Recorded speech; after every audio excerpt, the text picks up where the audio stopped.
বাসর ঘরে মেয়েকে কুলে নিয়ে বসে আছি। সবাই অবশ্য বলেছিল আজকের দিনটা অন্তত মা কিংবা চাচির কাছে মেয়েটাকে রেখে আসতে, কিন্তু আমি কিভাবে রেখে আসি? মেয়েটা তো একটু থেকে একটু হলেই কান্না করে, আর যে সামলাতে পারতো সে তো আমার উপর সমস্ত দায়িত্ব চাপিয়ে দিয়ে নিশ্চিন্তে ঘুমিয়ে আছে ওই কবরে। কি ভাবছেন?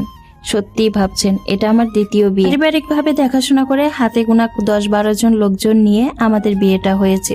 আত্মীয় স্বজন সবাই অলরেডি চলেও গেছে। কিছু চিন্তা করছিলাম বাসর ঘরে মেয়েটাকে কুলে নিয়ে, এর মধ্যেই ফারাবি দরজা খুলে রুমের ভিতরে প্রবেশ করলো। রুমের ভিতরে ঢুকে সে আস্তে করে দরজাটা লাগালো, আলতো পায়ে এসে আমার কাছে বসলো। আমি মেয়ের দিকে তাকিয়ে আছি। এটা ততক্ষণে ঘুমিয়ে গেছে। ফারাবি নিশ্চুপ হয়ে কতক্ষণ আমার পাশে বসে রইলো, তারপর জিজ্ঞেস করলো ওর নাম কি। আমি বললাম মাইশা। ও জিজ্ঞেস করলো এটা ওর বাবার দেওয়া নাম। আমি বললাম হ্যাঁ। এই নামটা নিয়ে ওর সাথে কত ঝগড়া করেছিলাম, তো শেষ পর্যন্ত ওর বাবার দেওয়া নামটাই আমরা রেখেছিলাম। তারপর সে জিজ্ঞেস করলো মেয়েটা অনেক মিষ্টি, দেখতে মনে হয় বাবার মতো হয়েছে। আমি আবার বললাম হ্যাঁ। আরবি তখন শান্ত গলায় আমাকে জিজ্ঞেস করলো আপনি অবশ্যই জানেন যে এটা আমার দ্বিতীয় বিয়ে? তখন আমি বললাম হ্যাঁ। কেন আমার আগের বউটা চলে গেছে সেটাও নিশ্চিত জানেন? তখন আমি বললাম হ্যাঁ জানি। রাবি তখন আবার বলে উঠলো রুনার সাথে আমার 4 বছরের রিলেশন ছিল, আর বিয়ের বয়স 1 বছর। আমি প্রেমিকই থেকে গেলাম, স্বামী আর হতে পারলাম কই। খুব শখ ছিল আমার একটা মেয়ের, কিন্তু তখন তো আর জানতাম না যে আমি কখনো বাবাই হতে পারবো না। ছেলের কণ্ঠে ফারাবি বলে উঠলো আমার স্ত্রী আমাকে ছেড়ে কেন চলে গেছে সেটাও নিশ্চিত জানেন? তখন আমি বললাম হ্যাঁ জানি। তখন বললো যে মাইশা আছে বিধাই হয়তো আমাদের দুইজনের বিয়েটা হলো, তা না হলে তো আমাদেরও বিয়েটা হতো না। কারণ কোন মেয়ের বাবা চাইবে এমন ছেলের সাথে তার নিজের মেয়েটাকে বিয়ে দিতে? আমি কোনো উত্তর করলাম না। তারপর ফারাবি বলল মেয়েটাকে আমার কুলে একটু দিবেন। ততক্ষণে অবশ্য মেয়েটা উঠে গেছে ঘুম থেকে। আমি তাকে বললাম হ্যাঁ নিন, বলে মাইশাকে ফারাবির কুলে দিয়ে দিলাম। মেয়েটা জেগে গেলেও কান্না করছে না একটু, খুব সুন্দর করে খেলছে ফারাবির কুলে। তো মোর বাবার সাথে যেরকম করে খেলা করতো ঠিক সেরকম করে, অথচ অপরিচিত কোনো মানুষ দেখলেই কিন্তু মাইশা কান্নাকাটি করে। ফারাবিকে দেখে যেন কেন কান্না করছে না সেটাই বুঝতে পারছিলাম না। তখন কিছুক্ষণ খেলাধুলা করার পর ফারাবি খুব শান্তভাবেই মাইশাকে ঘুম পাড়িয়ে দিয়ে আমার পাশে শুয়ে দিল। তো সহজে মেয়েটা যে ফারাবির কুলে ঘুমিয়ে যাবে সেটাও আমি কল্পনাতে আনতে পারিনি। মাইশাকে ঘুম পাড়িয়ে দিয়েই ফারাবি বলে উঠলো আপনিও ঘুমিয়ে পড়ুন, সারাদিন অনেক ধকল গেছে। আমি ওয়াশরুমে গিয়ে ফ্রেশ হয়ে আস্তে আস্তে দেখলাম উনি চুপটি করে গুটিমুটি হয়ে মাইশাকে বুকের মধ্যে নিয়ে ঘুমিয়ে পড়েছে। হয়তো ক্লান্ত হয়ে গেছে, সারাদিন তো ওনার উপর দিয়েও বিয়ের অনেক ধকল গেছে। আমিও পাশ ফিরে ঘুমিয়ে পড়লাম। মাঝরাতে হঠাৎই অজানা এক ভয়ে স্বপ্নে দেখেছিলাম কিনা বলতে পারবো না, ঘুমটা ভেঙে যায়। ঘুম ভেঙে দেখি মাইশার বুকের উপরে হাত দিয়ে ফারাবি ঘুমাচ্ছে। মনে মনে ভাবছিলাম আচ্ছা পরের মেয়েকে কি সত্যি এত আপন করে নেওয়া যায়, তাও আবার প্রথম দিনে। ভাবতেই আবার আমি ঘুমিয়ে পড়ি। ঘুম যখন ভাঙলো তখন সকালবেলা ঘুমে থেকে উঠে দেখি বিছানায় না ফারাবি আছে না মাইশা আছে। পড়িয়ে বিছানা থেকে নেমে বারান্দা দিকে এগিয়ে যেতেই দেখলাম ফারাবি রকিং চেয়ারে মাইশাকে ঘুম পাড়ানোর চেষ্টা করছে। আমাকে দেখে বলে উঠলো মেয়েটা অনেক কান্নাকাটি করছিল, আপনার যাতে ডিস্টার্ব না হয় এজন্য বারান্দায় নিয়ে এসেছি, পাড়ানোর চেষ্টা করছি, কিন্তু দুষ্টটা একদমই ঘুমাচ্ছে না। দেখলাম মাইশা ফারাবির দাড়িটা নিয়ে সুন্দর করে খেলা করছে। ফিক করে আমি হেসে দিলাম। তখন ফারাবি আমার দিকে তাকিয়ে বলল কেন? মেয়ে আমার দাড়ি খুব পছন্দ করেছে, ভাবছি দাড়িটা আরো বড় করব যাতে ও খেলাধুলা করে মজা পায়। আর কোনো কথা বললাম না, হেসে সেখান থেকে চলে গেলাম। ফ্রেশ হয়ে সকালের নাস্তাটা বানালাম। ততক্ষণে রেডি হয়ে মাইশাকে নিয়ে ফারাবি ডাইনিং টেবিলে চলে এসেছে। মাইশাকে পাশে রেখেই ও খাবার খাচ্ছিল।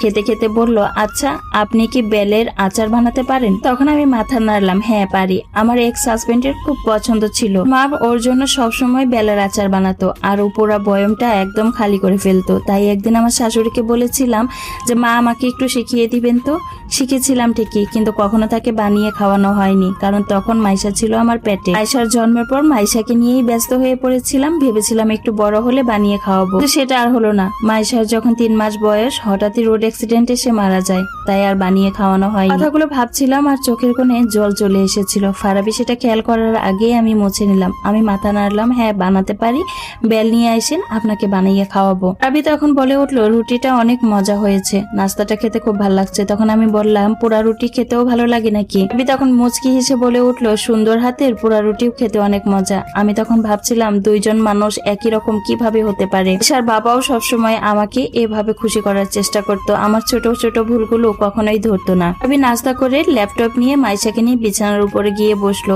এক হাতে মাইশাকে মাথার মধ্যে আদর করছে, আর এক হাতে ল্যাপটপে কাজ করছে। কাল থেকে অফিস খোলা, অফিসে চলে যাবে। বেচারা বিয়ের জন্য মাত্র 3টা দিনের ছুটি পেয়েছিল, দ্বিতীয় বিয়ে বলে কথা। প্রথম বিয়ে হলে হয়তো 7 দিন ছুটি পেত।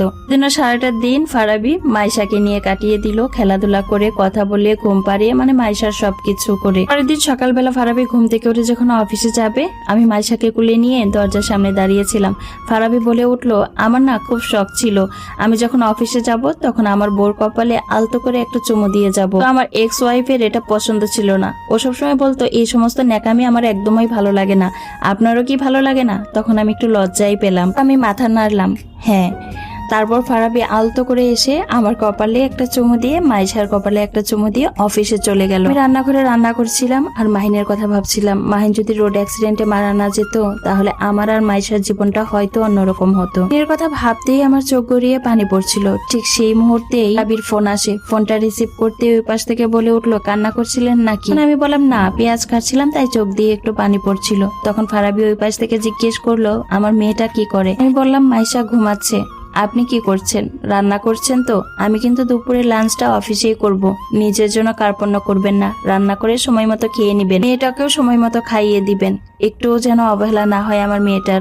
বলেই ফারাবি ফোনটা কেটে দিল। পরে আমি সময় মতো রান্না বান্না করে, খাওয়া দাওয়া করে, মাইশাকে খাইয়ে গোসল টোসল করিয়ে, মানে ঘরের টুকটাক কাজ করতে করতে সারাটা দিন কেটে গেল। 8টার মতো বাজে। রাত্রে রান্নাটাও আমি সেরে নিয়েছি। ফারাবি এখনো আসেনি। আমি ড্রয়িং রুমে মাইশাকে কুলে নিয়ে অপেক্ষা করছিলাম যে কখন আসবে। তখনই কলিং বেল বাজলো। দরজা খুলতেই দেখলাম ফারাবি এসে গেছে। খুব ক্লান্ত লাগছে, সারাদিন হয়তো অনেক ধকল গেছে বেচারার উপর দিয়ে। ডিনারটা শেষ করে মাইশাকে কুলে নিয়ে আমরা 3জনই ড্রয়িং রুমে বসেছিলাম। তারপর আমি উঠে রান্না করে কিছু কাজ ছিল, কাজ করতে গেলাম। ফারাবি মাইশাকে কুলে নিয়ে ড্রয়িং রুমে বসে খেলা করছিল। ঠিক সেই মুহূর্তেই কলিং বেল বাজলো। ফারাবি মাইশাকে কুলে নিয়ে উঠে গিয়ে দরজাটা খুললো। ফারাবির এক্স ওয়াইফ এসে রুমের ভিতরে ঢুকলো। খুব বিধ্বস্ত লাগছে। আমি রান্নাঘর থেকে সবকিছু দেখছিলাম, কিন্তু সামনে যাওয়ার সাহস পেলাম না। আর ওয়াইফ অনেক কান্না করছে আর ফারাবিকে বলছে, ফারাবি আমাকে ক্ষমা করে দাও, আমাকে আর একটা সুযোগ দাও, আমি তোমার কাছে ব্যাক করতে চাই। যাকে বিয়ে করেছিলাম সে আমার সাথে অনেক খারাপ ব্যবহার করে, আমি ওর কাছে থাকতে চাই না, আমাকে মাফ করে দাও, আমি তোমার কাছে ফেরত আসতে চাই। বলেই ফারাবিকে জড়িয়ে ধরতে চাইলো। ফারাবি এক কদম পিছিয়ে গিয়ে হাত দিয়ে বাধা দিল জড়িয়ে ধরতে। ফারাবির এক্স ওয়াইফ তখনও কান্না করেই যাচ্ছিল।